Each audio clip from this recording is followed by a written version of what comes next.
கடைசி சிலபஸ் 4வது ஞான யோகம். ஞான யோகம்னா என்ன தெரியுமா? ரிக், யஜூர், சாமம், அதர்வணம் இந்த வேதத்தையெல்லாம் மனப்பாடமாக படித்து அர்த்தம் புரிஞ்சுக்கிறது தான் ஞான யோகம்னு நான் சொல்ல மாட்டேன். சமஸ்கிருதத்தை அப்படியே கரைச்சி குடிச்சிட்டிங்கன்னா ஞான யோகம் சொல்ல மாட்டேன். அது வேற, இது வேற. ஞான யோகம்னா என்னென்னா, இன்னைக்கு இந்த உலகத்தில் வாழ்வதற்கு தேவையான அத்தியாவசிய விஷயங்களை கற்றுக்கொள்வதற்கு பேர் ஞான யோகம். நான் கேட்குறேன், இங்கே இத்தனை ஆம்பளை உட்காந்துருக்கீங்க, இதில் எத்தனை பேர் ஒரு 15 பேர்த்துக்கு சமைச்சு கொடுக்க முடியும்? சமையல் எத்தனை பேர்த்துக்கு நல்லா தெரியும் அப்படின்னு சொல்லுங்கள் பார்க்கலாம். ஒரு 100ல் ஒரு 2 பேர் 4 பேர், அதிகபட்சம் 100ல் 2 பேருங்க, இல்லை 4 பேர். நான் கேட்குறேன், மிச்சிருக்கிற 96 பேரும் என்ன பண்ணிகிட்ருக்கீங்க? நல்லா சாப்பிட்டு இருக்கிறோம். நான் கேட்குறேன், 60 வயசு வரைக்கும் ரசம் சாப்பாடு சாப்பிட்டீங்களே, ரசம் வைக்க தெரியலே, இல்லை உங்களுக்கு ஞானம் இல்லைன்னு சொல்லுவேன். வீட்டில் 60 வயசு வரைக்கும் 60 வருஷமாக ரசம் வச்சு கொடுத்துருக்காங்க, உங்கள் வீட்டுக்குள்ளே சமையல் நடந்திருக்கு. ஒரு நாளாவது உள்ளே போய் இந்த ரசம் நீ எப்படி வைக்கிறேன்னு ஏன் கற்றுக்கலை? அது நம்ம வாழ்க்கைக்கு தேவையில்லையா? அது ஏன் கற்றுக்கல? அப்போ ஞானம் இல்லை. ஞானங்கிறது பெரிய பெரிய விஷயங்களை கரைச்சி குடிக்கிறது இல்லைங்க. இன்னைக்கு வாழ்கிற வாழ்க்கைக்கு தேவையான சின்ன சின்ன விஷயங்கள். வாஸ்துன்னா என்ன?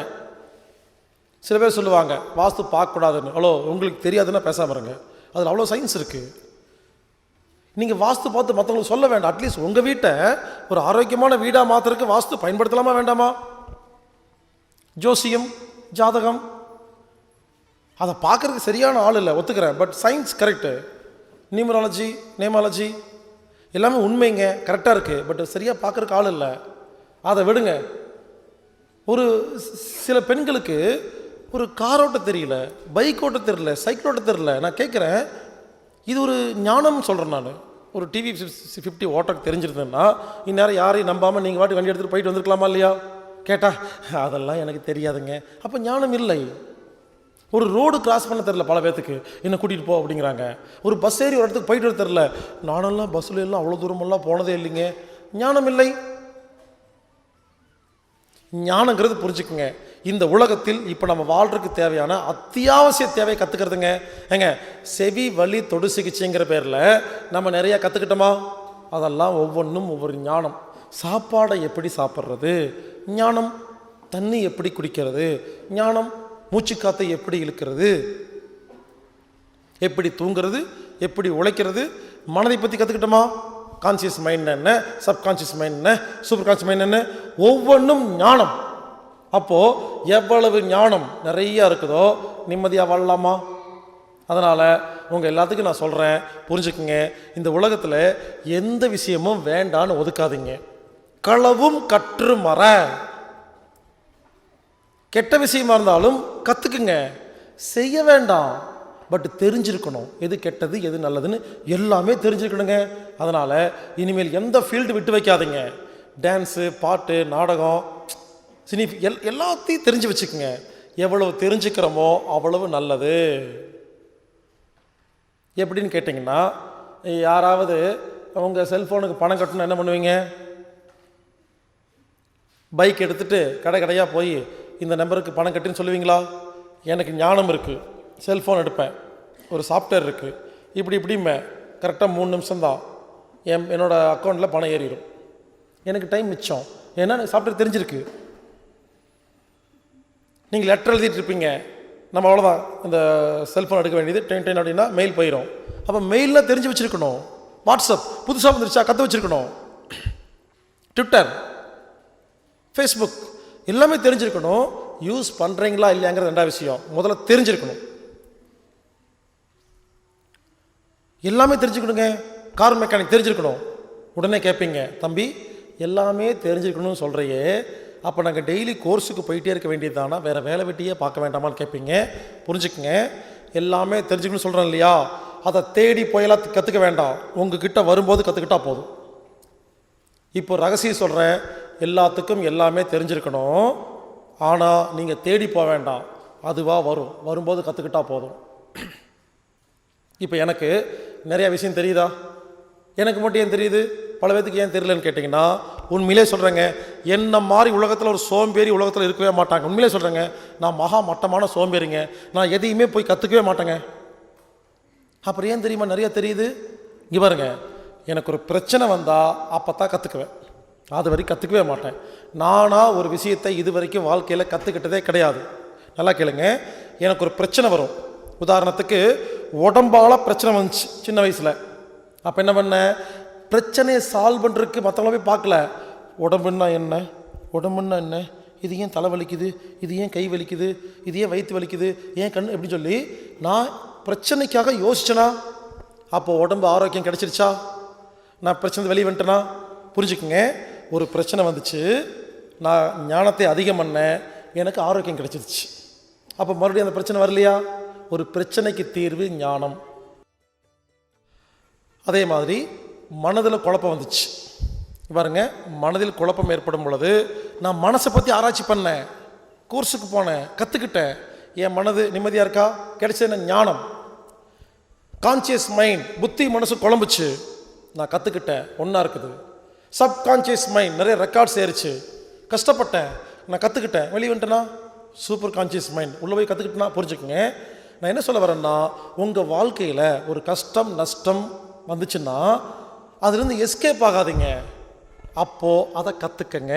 அப்போ கற்றுக்கிறது மூலயமா நமக்கு புரிஞ்ச மாதிரியாச்சு, ஞானம் அதிக மாதிரியாச்சு, அந்த பிரச்சனை நம்மளை விட்டு ஓடின மாதிரியாச்சு. அந்த பிரச்சனை வாழ்க்கையில் வராதா? ஒரு மனிதனுக்கு ஒரு பிரச்சனை 3 முறை வரலாம், 4வது முறை வந்தால் நீங்கள் தான் பிரச்சனை. இதை நபிகள் நாயகம் ரொம்ப தெளிவாக சொல்லியிருக்கிறாரு. ஒரு கல்யாணம் பண்ணுங்க, ஒரு வேளை குடும்பம் நடத்துறதுக்கு முடியலன்னா டைவர்ஸ் பண்ணுங்க, மறுபடியும் இன்னொரு கல்யாணம் பண்ணுங்க, குடும்ப நடத்துக்கு சிக்கல் வருதா டைவர்ஸ் பண்ணுங்க, 3வது முறை கல்யாணம் பண்ணுங்க. 3வது முறையும் சிக்கல் வந்தால் தயவுசெய்து கல்யாணம் பண்ணாதீங்க, நீங்கள் தான் பிரச்சனைங்கிறாங்க. ஸோ ஒரே பிரச்சனை திரும்ப திரும்ப வருது, என்ன அர்த்தம்? நமக்கு அதை ஹேண்டில் பண்ண தெரியல, நம்ம தான் பிரச்சனை. சில பேர் சொல்லுவாங்க, இது வரைக்கும் 7 பிஸ்னஸ் பண்ணிட்டேன், எதுவுமே உருப்படலை. நீ தான் உருப்படலை, அது பிஸ்னஸ் ஒழுங்காக தான் இருக்குது, உனக்கு பிஸ்னஸ் பண்ண தெரியல. புரிஞ்சுக்குங்க, இனிமேல் நான் என்ன சொல்கிறேன், எதையுமே கோர்ஸுக்கெல்லாம் போக வேண்டாம், வாழ்க்கையே ஒரு கோர்ஸ் தான். நான் எப்படி கற்றுக்கிட்டேன்னு சொல்கிறேங்க, அதே மாதிரி நீங்கள் கற்றுக்குங்க. நான் எதையும் இங்கே ஓப்பனாக சொல்கிறேங்க, எதையுமே நான் தேடி போனதே இல்லைங்க. நான் என்ன பண்ணுவேன், எனக்கு ஒரு பிரச்சனை வந்தால் அதுலேருந்து வெளியே வந்து எஸ்கேப் ஆக மாட்டேங்க. எந்த பிரச்சனை வந்துச்சோ அதை பற்றி புக்கெல்லாம் படிப்பேன், அதை பற்றி டவுட்டு கேட்பேன், அதை பற்றி ஆராய்ச்சி பண்ணுவேன். கற்றுக்கலாமா? உதாரணத்துக்கு நான் கொஞ்சம் வருஷத்துக்கு முன்னால் மலேசியாவுக்கு போயிருந்தேன், ஒரு 30 நாள். எப்பவுமே என்ன பண்ணுவேன், என்கிட்ட ஒரு கார் இருந்துச்சு, அந்த காரை டிரைவர் வந்து ஏர்போர்ட்டில் ட்ராப் பண்ணிவிட்டு வீட்டுக்கு சாவி கொடுத்து அனுப்பிச்சிடுவேன். சொல்லுவேன், நீ நேராக போய் எங்கள் வீட்டில் வண்டியை நிறுத்திட்டு சாவி எடுத்துகிட்டு வீட்டுக்கு போயிரு, 30 நாள் லீவ் உனக்கு, நான் வந்து ஃபோன் பண்ணுறேன்னு சொல்லிடுவேங்க. ஆனால் என்னோடய டிரைவர் என்ன பண்ணியிருக்கிறாரு, நான் எப்பப்பெல்லாம் வெளிநாட்டுக்கு போகிறேனோ எனக்கும் எங்கள் அம்மாவுக்கு தெரியாமல் ரகசியமாக வந்து கார் எடுத்துகிட்டு சுற்றிருக்காரு, ஊர் சுற்றிருக்காரு.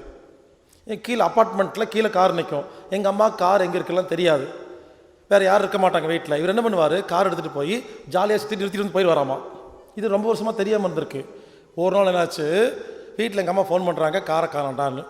நான் மலேசியாவில் இருக்கிறேன், திரும்பி வந்து காரை பார்க்குறேன், காரை காணோம். சரி, டிரைவர் வீட்டுக்கு போனால் டிரைவர் இல்லை. அம்மாட்ட கேட்டால் அந்த டிரைவரோட அம்மா சொல்கிறாங்க, போலீஸ் ஸ்டேஷன் இருக்கான்ப்பான்னு. அப்புறம் விசாரித்து பார்த்தா, நான் இல்லாதப்போ என் காரை எடுத்துகிட்டு போய் ஃப்ரெண்ட்ஸ் எல்லாம் சேர்ந்து எங்கேயோ சரக்கடிக்கிறதுக்கு ஒயின் ஷாப்பில் போய் அங்கே 2 கேங்கு சண்டை வந்து கத்தி எடுத்து மாற்றி மாற்றி குத்திக்கிட்டு கொலை ஆகலை, கத்தி குத்து போய் கொலை கேஸ் ஆயிடுச்சு. காரில் வந்தாங்கன்னு காரை பிடிச்சி உள்ள வச்சுட்டாங்க. யோசிச்சு பாருங்கள், ஏன்னா என் மேலே தப்பு இருக்கா? இப்போ நடந்து சொல்கிறேங்க. நான் நேராக போலீஸ் ஸ்டேஷன் போனேன், பேரூர் போலீஸ் ஸ்டேஷன்.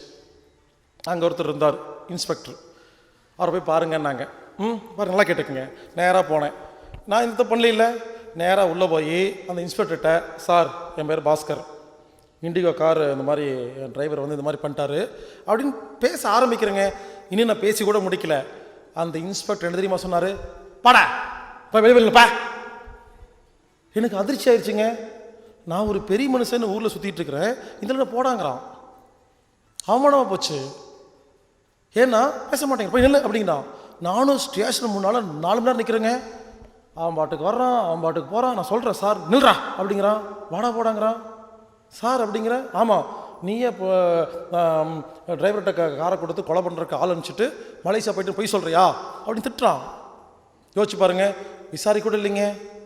உண்மையிலே சொல்கிறேன், அன்னைக்கு என்னோடய செல்ஃபோனில் Coimbatore SP, Chennai SP, commissioner எல்லா நம்பர் இருக்குது. ஏன் தெரியுமா? நம்ம வீடியோவை எப்படி எல்லாரும் பார்த்துருப்பாங்க. என்னோடய செல்ஃபோனில் பார்த்தீங்கன்னா மினிஸ்டரு, எம்எல்ஏ, நடிகர்கள், நடிகைகள் எல்லாரும் என்கிட்ட கண்டிப்பாக எல்லோரும் பேசியிருப்பாங்க. ஏன்னா வீடியோ புக்கு பார்த்துருப்பாங்க, யாராவது சொல்லியிருப்பாங்க, ஒரு ஃபோன் பண்ணி கட்டசிக்காக சென்னை பக்கம் வந்தால் வாங்கன்னு யாராவது பேசியிருப்பாங்க. நம்பர் எல்லா நம்பர் இருக்கும். யோசிச்சு பாருங்கள், நான் நினச்சிருந்தேன்னா ஒரே ஒரு ஃபோன் கமிஷனருக்கு, எஸ்பிக்கு ஒரு ஃபோன் பண்ணி, ஐயா நான் ஈழர் பாஸ்கர் பேசுகிறேன் அப்படின்னு சொன்ன அடுத்த நிமிஷம் ஒரு ஃபோன் வருமா? அந்த இன்ஸ்பெக்டர் காரை வழி விட்டுருப்பாரா? நான் அதை செய்யவே இல்லை. ஏன் தெரியுமா? இதுதான் எஸ்கேப் ஆகிறது. நான் என்ன சொல்கிறேன், அவர் ஃபோன் பண்ணி வெளியே வந்திருந்தேன்னா இந்த மாதிரி சுச்சுவேஷன் வந்தால் நான் எப்படி அதை ஹேண்டில் பண்ணுறது எனக்கு தெரியாமல் போயிருமா? நான் நினச்சிக்கிட்டேன், ஒரு ரைட் சான்ஸ் போலீஸ் ஸ்டேஷனில் இன்ஸ்பெக்டர் பேசுகிறது எப்படின்னு கற்றுக்கிறதுக்கு ஒரு கோர்ஸ் ஆரம்பிச்சிட்டேன். என்ன பண்ண வந்தேன். என் ஃப்ரெண்ட்ஸ் நிறையா பேர் இருக்கிறாங்க. சில பேர் கஞ்சா கடத்துறவன், சாராய விற்கிறவன்லாம் ஃப்ரெண்ட்ஸ். என்ன பண்ணுறது, அவங்க கூட முதல்ல டூரெல்லாம் போகும்போது பேசிட்டு போடுவாங்க. அப்படி இப்படி லஞ்சம் கொடுத்து அதை பண்ண இதை பண்ண பேசிட்டு இருப்பாங்க. என் காதில் விழுகாது. ஏன் தெரியுமா? எனக்கு தேவையே இல்லை அதெல்லாம். நான் நினச்சிக்கிட்டேன் எனக்கு தேவையில்லைன்னு. இன்றைக்கி தேவைப்படுது. எல்லாத்தையும் கூப்பிட்டு கெட் டுகெதர் ஃபங்க்ஷன் வச்சேன். நைட்டு டின்னருக்கு வாங்க அப்படின்னு எல்லாத்தையும் கூப்பிட்டு சாப்பாடு போட்டேன். அன்றைக்கி சொன்ன சாப்பாடு என்னடா சாப்பாடுன்னு கேட்டாங்க. என் காரு ஸ்டேஷனில் மாட்டிக்கிச்சு, அது சம்மந்தம் சிரிச்சாங்க எல்லாரும். ஒரு சிம்பிள் விஷயம், இது தெரியாது அவனுக்கு ஞானம் இருக்கு, எனக்கு ஞானம் இல்லை. எல்லோரும் சொன்னாங்க, என் ஃப்ரெண்ட்ஸ் எல்லாம் சொல்லி கொடுத்தாங்க. எப்படி தெரியுமா? ஸ்டேஷனுக்குள்ளே போகும்போது இப்படி போகக்கூடாது, இப்படி போகணும்.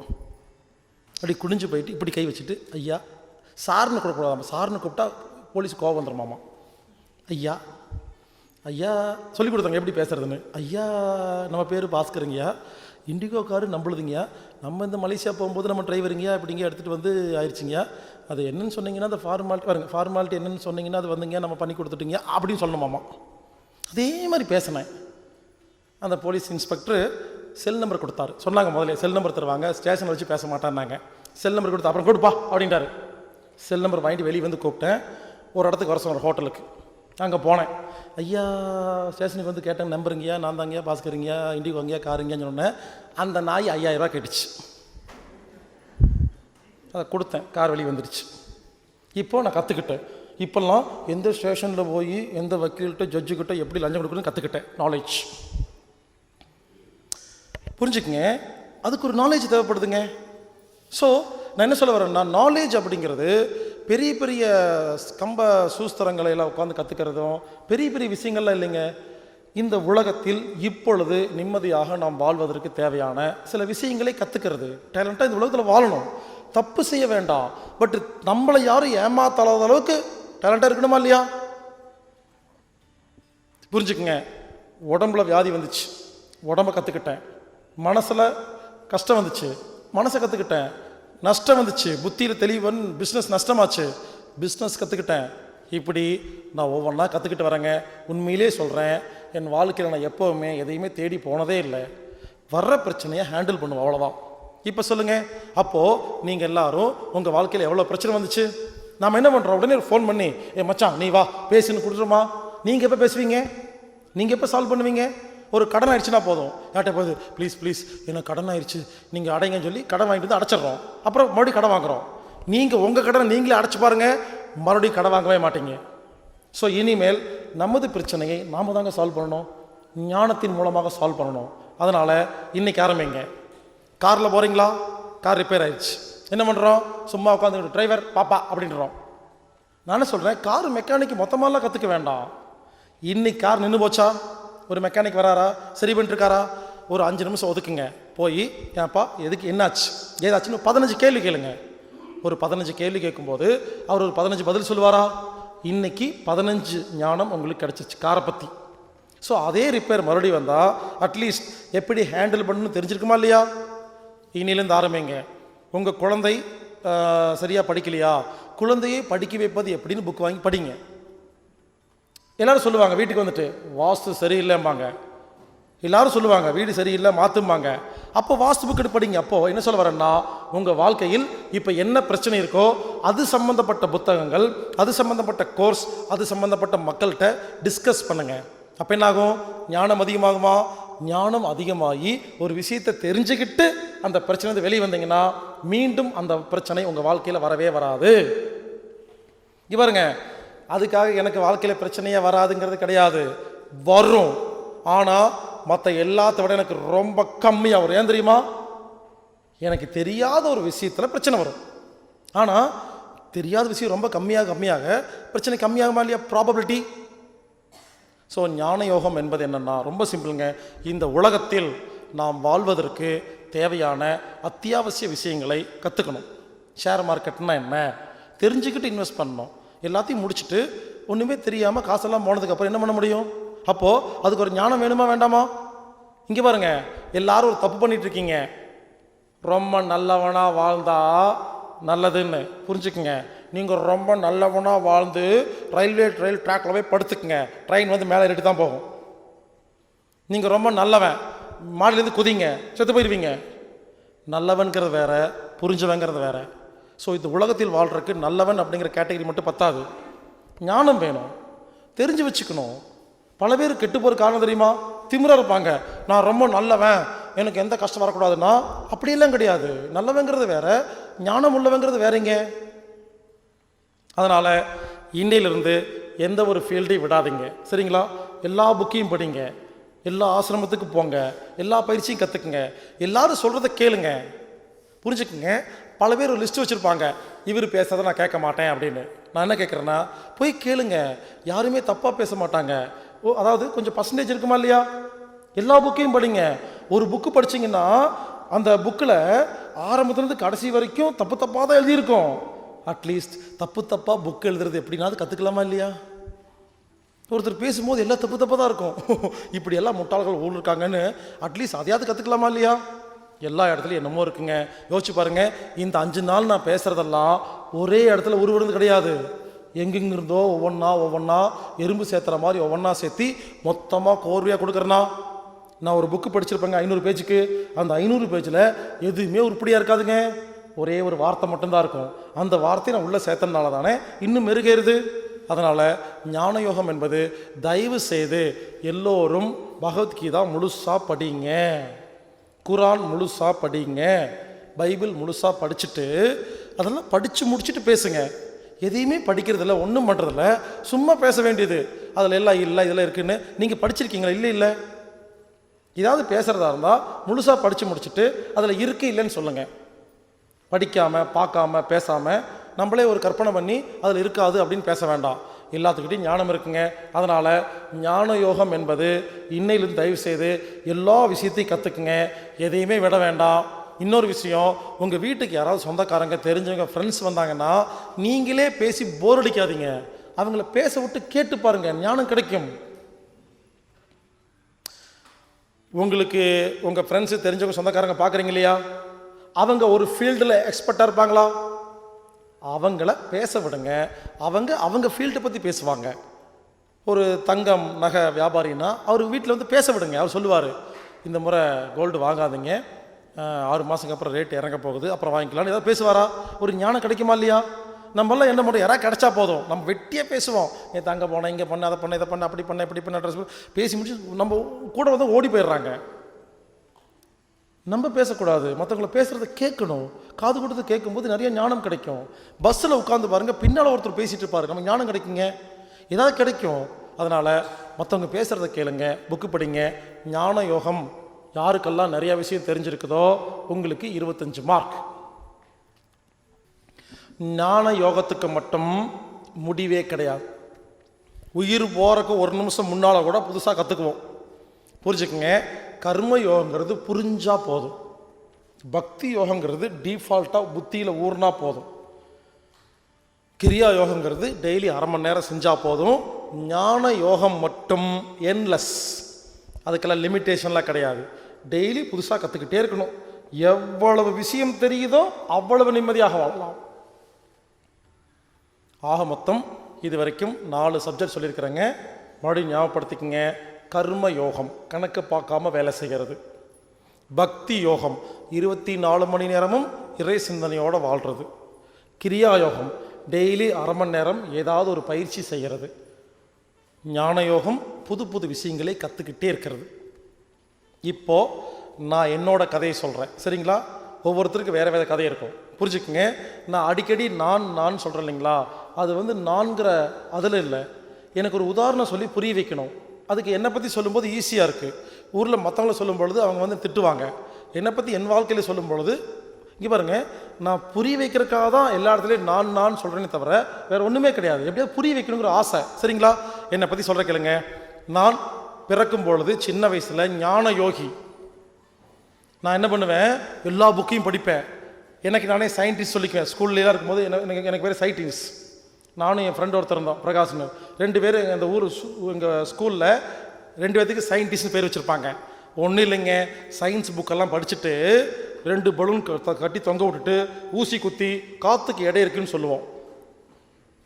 வெட்டுக்கிளி அறுத்துட்டு வெட்டுக்கிளியின் ரத்தம் வெள்ளைன்னு கண்டுபிடிச்சோன்னு சொல்லுவோம்.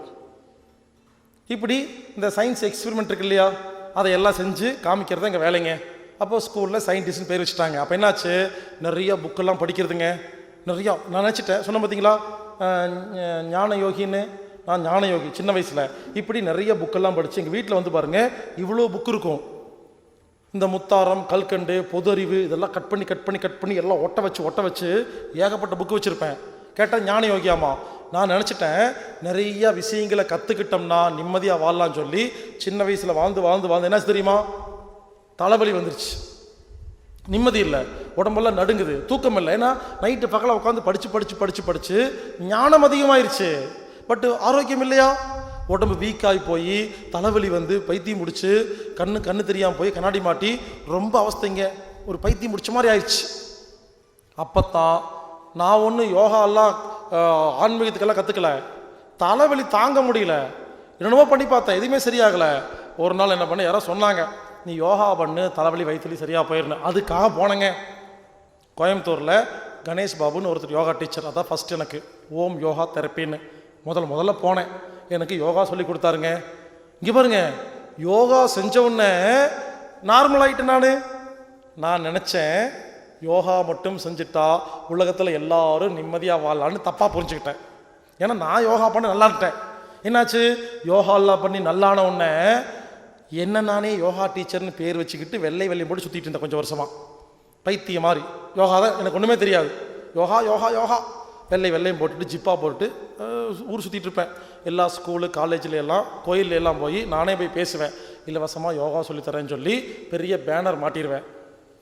அந்த குறிப்பிட்ட டைமில் பைக்கில் பெட்ஷீட்லாம் எடுத்துகிட்டு போவாங்க. யாருமே பெட்ஷீட்டே கொண்டு வர மாட்டாங்க. 15 பெட்ஷீட் எடுத்துகிட்டு போவேன் பைக்கில். எடுத்துகிட்டு போய் விரித்து வச்சு எல்லாம் வெயிட் பண்ணுவேன். எல்லோரும் வருவாங்க, இலவசம் எல்லாம் வருவாங்க. யோகா சொல்லி கொடுத்து யோகா பண்ணுங்க எல்லாமே நல்லா போகும்னு சொல்லிட்டு இருந்தேன். புரிஞ்சுங்களா? ஏன்னா நான் யோகா பண்ணி நல்லா போச்சு. யோகா பண்ணும்போது எனக்கு என்ன பேர், கிரியா யோகி. முதல்ல நிறையா படித்தேன் இல்லையா, அப்போ எனக்கு ஞான யோகின்னு பேர். இப்போ யோகா பண்ணனா கிரியா 2 வந்துருச்சா? என்னாச்சு, யோகாலாம் நிறையா பண்ண உடனே நிறைய எனர்ஜி வந்துருச்சா? பிஸ்னஸ் பண்ண ஆரம்பித்தேன். நான் பண்ண மாதிரி யாருமே பண்ணியிருக்க மாட்டாங்க. 10 வருஷம் 12 வருஷத்துக்கு முன்னால் என்னுடைய அக்கௌண்ட்டில் 50 lakhs சும்மா இருந்துச்சு. யோசிச்சு பாருங்கள். இப்போ எனக்கு என்ன வயசு, 15 வயசுக்கு முன்னே யோசிச்சு பாருங்கள். 50 லட்சங்க கேஷ் அப்படியே இருக்கும் எஸ்பி அக்கௌண்ட்டில். அவ்வளோ பிஸ்னஸ்ஸு, நியாயமான பிஸ்னஸ். ஒரு ஃபோன் பண்ணால் போதும் எனக்கு அவ்வளோ பணம் கிடைக்கும். ஒரு ரியல் எஸ்டேட் சென்னையில் ஒருத்தர் கூப்பிடுவார், சார் கோயம்புத்தூர் ஒரு வீடு வாங்கணும், எங்கே வாங்கலாம், 1 கோடி ரூபாய்க்குன்னு சொன்னால் ஒரு ஃபோன் நம்பர் தான் கொடுப்பேன், இந்த நம்பரை கூப்பிடுங்க. அவர் கூப்பிடுவார், அவர் புக் பண்ணுவார், எனக்கு கமிஷன் 1 லட்சம் வரும். ஸோ ஒரு ஃபோனில் 1 லட்சம் சம்பாதிப்பேங்க. இப்படி நல்லா சம்பாரித்து சேர்த்து வச்சேங்க. ஏன்னா கிரியா யோகி ஆகிட்டேன். அப்புறம் என்ன தெரியுமா, இந்த கர்ம யோகம் தெரியாது, கணக்கு பார்க்குறது. புரிஞ்சுங்களா? இப்படி பணம் சேர்த்து வச்சு நிறைய ஆகி அதுக்கப்புறம் அப்படி இப்படி பிஸ்னஸ் எல்லாம் பண்ணி கணக்கு போட்டு வேலை செஞ்சு நஷ்டமாகி ஜீரோக்கு போய் மைனஸ் 50 லட்சத்துக்கு போயிடுச்சு. எனக்கு ஒரு காலத்தில் 50 lakhs கடன்.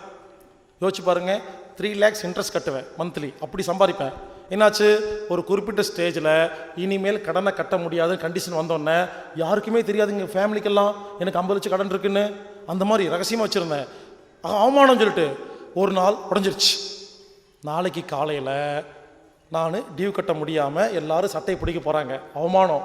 அன்னைக்கு நைட்டு உட்காந்து யோசிக்கிறேங்க. உண்மையிலே சொல்கிறேங்க, அன்னைக்கு நைட்டு எனக்கு ஞானம் கிடச்சிது. நைட்டு தனியாக ஒரு ரூமில் உட்காந்து என்ன பண்ணலாம், சரி தற்கொலை பண்ணிக்கலாம், இப்படி லிஸ்ட்டு போட்டிருக்கிறேன் என்ன பண்ணலான்னு. ஒன்று தற்கொலை பண்ணிக்கலாம், இன்னொன்று ஊரை விட்டு ஓடிடலாம், இன்னொன்று லிஸ்ட்டு போட்டிருக்கேன் நிறைய போடுறேங்க. அதில் ஒன்று யாராவது வீட்டோட மாப்பிள்ளையாக சொன்னாங்கன்னா 50 lakhs வாங்கிட்டு போய் செட்டில் ஆகிடலாம். இப்படி நிறைய ஐடியா. சத்தியமாக சொல்கிறேங்க, நிறைய பேர்த்திட்ட போய் அவங்க அப்பாட்ட போய் பேசுவேன், பொண்ணோட அப்பாட்ட, பெரிய பணக்கார அப்பாட்ட எல்லாம், உன் பொண்ணை மட்டும் கொடுங்க 50 lakhs கொடுங்க, நான் வீட்டோட மாப்பிள்ளைய வரேன் சொல்லியிருக்கிறேன். நான் எல்லா பைத்தியாரும் துரத்தி விட்டாங்க. எனக்கு ஏன் பிரச்சனை, ஒருவேளை கிடைச்சா அப்படின்னு சொல்லிட்டு இப்படி யோசிச்சு பாருங்கள். நிறைய லிஸ்ட்டு போட்டேன். அன்னைக்கு தான் எனக்கு கர்மயோகம் புரிஞ்சுதுங்க.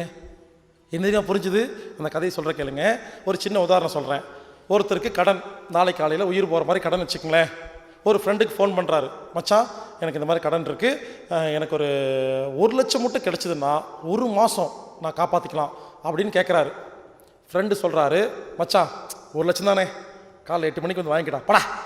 எப்படி இருக்கும், நிம்மதியாக படுத்து தூங்கிடுவாரா? நல்லா கேட்டுக்குங்க. கடன் பிரச்சனையில் உயிர் போகிற மாதிரி கவலையில் இருக்கும் பொழுது ஒருத்தர் 1 லட்சம் தரேன்னு சொன்னால் நிம்மதியாக தூங்கிடுவாரா? காலையில் 8 மணிக்கு அவன் வீட்டுக்கு போகிறாரு, ஃப்ரெண்டு வீட்டுக்கு. டேய் நேற்று நைட்டு ஃபோன் பண்ணும்போது 1 லட்சம் கொடுக்குறேன்னு சொன்னேன்ல, அதான் வந்திருக்கேன். அந்த ஃப்ரெண்டு சிரிக்கிறார், சும்மா சொன்னா எப்படி இருக்கும், மறுபடி பைத்தியம் முடிச்சிருமா? இதெல்லாம் யோசிச்சு பார்க்குறேங்க. புரிஞ்சுக்குங்க. அப்போது என்ன புரிஞ்சுதுன்னா, பிரச்சனை கடன் இல்லை, பிரச்சனை மனது தான் அப்படிங்கிறது அன்னைக்கு புரிஞ்சுதுங்க. பிரச்சனை கடன் இல்லை, என் மனசு குழம்பிருச்சு. கடன் அங்கே தான் இருக்கு. எனக்கு ஒரு நிறைய அன்றைக்கி நைட்டு ஃபுல்லாக யோசிச்சேங்க. என்ன யோசிச்சேன்னா, 20 lakhs கடன் இருக்கும்போது ஏன் குழம்புல, 30 lakhs கடன் இருக்கும்போது ஏன் குழம்புல, 50 lakhs கடன் வரும்பொழுது ஏன் தற்கொலை பண்ணிக்கணும்னு தோணுச்சுன்னு யோசிச்சு பார்த்தா, என் மனசுக்கு என்னோட மனசுடைய கெப்பாசிட்டி 50 lakhsனு புரிஞ்சுதுங்க. பேப்பர்ல எல்லாம் பார்ப்பேன், ஒருத்தர் 1 லட்ச ரூபா 2 லட்ச ரூபா கடனுக்கு தற்கொலை பண்ணிட்டாருன்னு. எனக்கு சிரிப்பு. நமக்கு 20 lakhs இருக்குது, நான் சந்தோஷமாக இருக்கிறேன், 2 லட்சம் அப்படி திரிப்பேன். இப்போ தான் புரிஞ்சுது, அவர் capacity 2 lakhs, my capacity 50 lakhs. அப்புறம் என்ன பண்ண தெரியுமா, கெப்பாசிட்டியை 1 கோடிக்கு மாற்றி வச்சுட்டேன். நைட்டு திரும்ப தூங்கிட்டேன். நிறைய விஷயங்கள் புரிஞ்சுதுங்க. வாழ்க்கையில் படுற கஷ்டம்தான் புரிய வைக்குது. இப்படி அன்னைக்கு முடிவு பண்ணங்க, நைட்டு கர்ம யோகம் பண்ணணுன்னு. அன்னைக்கு கடவுள்கிட்ட கேட்டேன், இறைவா நாளை காலையில் தற்கொலை பண்ணிக்கலான்னு முடிவு எடுத்துட்டேன், ஏன்னா அவமானம் தாங்க முடியல, என்னை மட்டும் நீ காப்பாற்றி கொடு, உன் பணி செய்கிறேன்னு அன்றைக்கி சபதம் எடுத்தேங்க. என்னை மட்டும் இந்த கடன்லேருந்து தப்பிக்க குடிச்சிட்டிங்கன்னா நான் இனிமேல் கணக்கு பார்க்காம உலகத்தில் வேலை செய்கிறேன், நான் பாட்டுக்கு வேலை செஞ்சுட்டே போவேன், கணக்கே பார்க்க மாட்டேன்னு சபதம் பண்ணி சத்தியம் பண்ணேங்க. அந்த சத்தியம் தான் இன்றைக்கு வரைக்கும் நான் போயிட்டுருக்கிறேன். இல்லைன்னா இப்படி போக முடியாது. அன்றைக்கி என்னை காப்பாற்றி கொடுத்தாரு. புரிஞ்சுக்குங்க, கணக்கு பார்க்காம வேலை செய்யும் பொழுது நான் ஃப்ளைட்டில் போகிறேன், பெரிய ஸ்டார் ஹோட்டலில் தங்குறேன், எல்லாமே கிடைக்குதுங்க. அந்த 50 lakhs வச்சுருந்தேன்னு சொன்னேன் இல்லைங்களா, ஒரு டீ கூட சாப்பிட மாட்டேன். அப்போ தான் 50 lakhs ஏறும். புரிஞ்சுக்குங்க, யாரெல்லாம் சொத்து சேர்த்து வைக்கிறாங்களோ அனுபவிக்கிறது இல்லைங்க.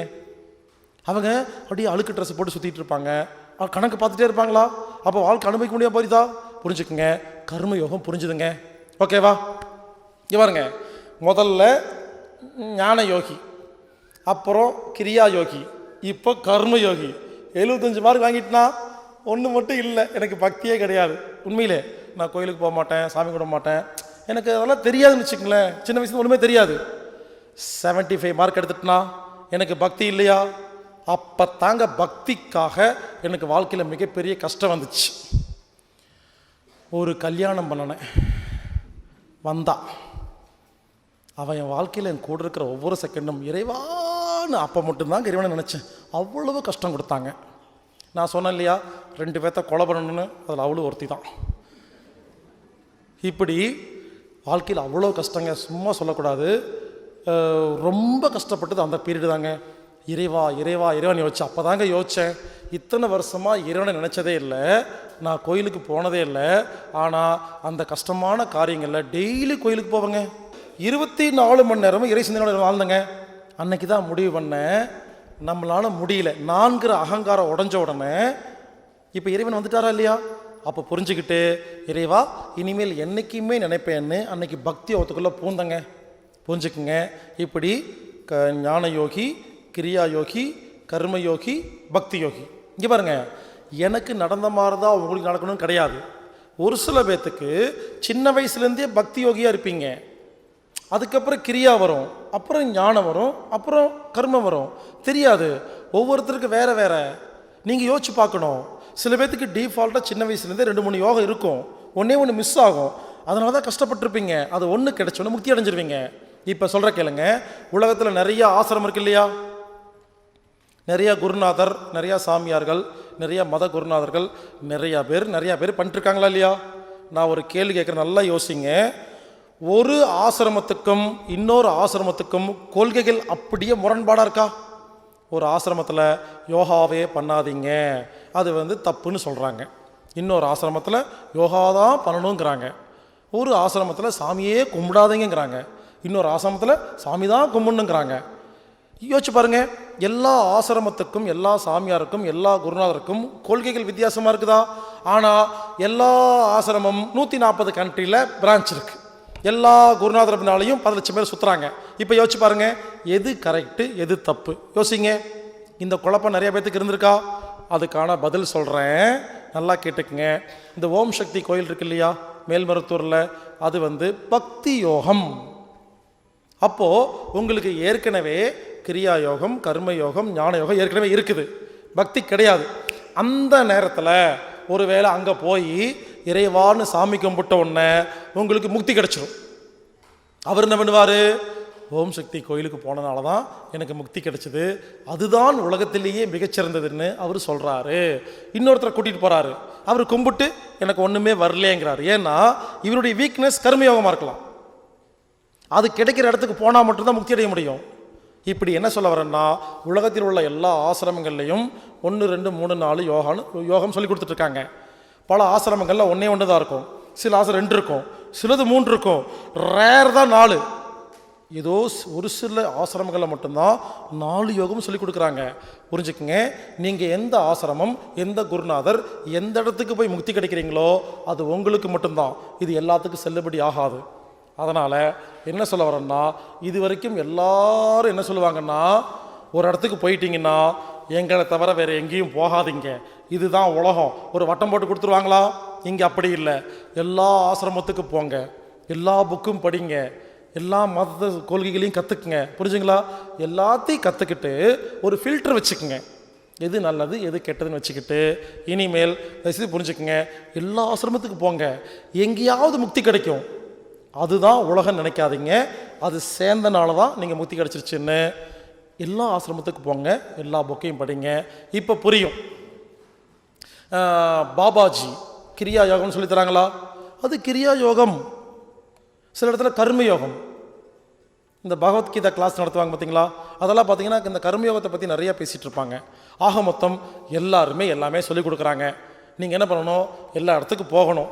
உங்களுக்கு எப்போ இந்த 4ம் ஒன்று சேர்ந்துருச்சோ அப்போ என்லைட்மெண்ட் கிடச்சிரும், அவ்வளோதான். புரிஞ்சுக்கங்க, இவ்வளவு சிம்பிளாக யாரும் சொல்ல முடியாது. இவ்வளோதாங்க, இதுதான் முக்தி. அதனால் இன்னிலிருந்து உங்களுக்கு மார்க் போட்டுக்குங்க.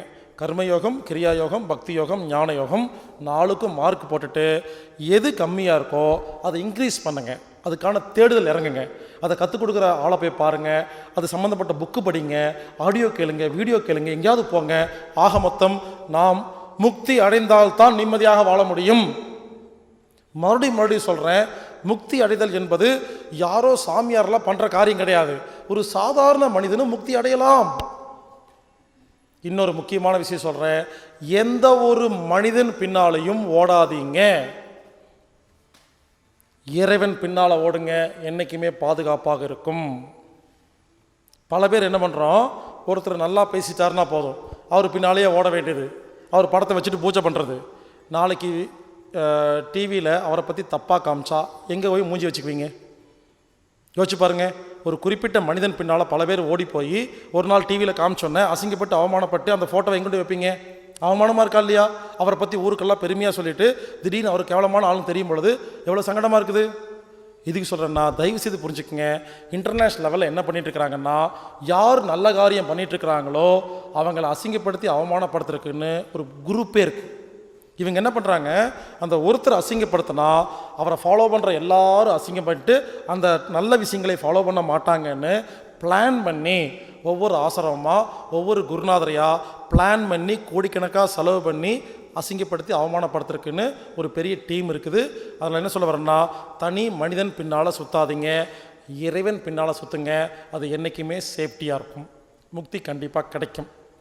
இவ்வளோதாங்க. அதனால் இனிமேல் நம்ம போகிற டைரக்ஷனுக்கு பாருங்கள், முக்தி கிடைக்கணும்னு அவசியம் இல்லை, முக்தியை நோக்கி பயணம் பண்ணாவே ஜாலிங்க. அவ்வளோதாங்க. உங்களுக்கு 24 மணி நேரம் இறை சிந்தனையோட வாழ வேண்டாம். நேற்று இறை சிந்தனையே இல்லை, இன்றைக்கி அரை மணி நேரம், நாளைக்கு 3/4 மணி நேரம். அப்போ இந்த 4 யோகமும் ஒரே நாளில் 100 மார்க் வந்துடாது, கொஞ்சம் கொஞ்சமாக முன்னேறணும். இன்றைக்கி ஆரம்பித்தா ஒரு 5 வருஷம் 4 வருஷத்தில் அந்த இடத்துக்கு போய் சேரலாமா இல்லையா? இதுக்குமே டைம் எடுத்துக்கும். அதனால் முக்தி அடையிறதுக்கு இன்னிலேருந்து முயற்சி பண்ணுவோம். முக்தி அடைந்தால் நாம் நிம்மதியாக வாழலாம். பாருங்கள், எல்லாரும் நினச்சிட்டு இருக்கீங்க மனசை நிம்மதியாக வச்சுக்கிறதுக்கு என்ன பண்ணுறதுன்னா, அது சும்மா 5 நிமிஷம் உட்காந்து தியானம் பண்ணாலாம் கிடைக்காது. இதெல்லாம் தெரிஞ்சுக்கணும். இது எந்த அளவுக்கு தெரியுதோ நிம்மதியாக வாழ்வோமா இல்லையா? கர்மயோகம் தெரிஞ்சிருச்சுன்னா கணக்கு போடாமல் இருப்பீங்க, அப்பே நிம்மதியாக தூங்கிடலாமா? பக்தி யோகம் வந்துச்சுன்னா இறை சிந்தனை, தூங்கலாமா இல்லையா? நான் ஒன்றும் பெரிய வித்தியெல்லாம் சொல்லுங்க, இப்போ சொன்னது எல்லாமே சாதாரண விஷயங்கள், புரிஞ்சுக்கிட்டா போதும். அதனால் கர்மயோகம், கிரியா யோகம், பக்தி யோகம், ஞான யோகம், 4 யோகத்தையும் நாம் கையில் எடுத்துக்குவோம். முக்தி அடைவோம், நிம்மதியாக வாழ்வோம்.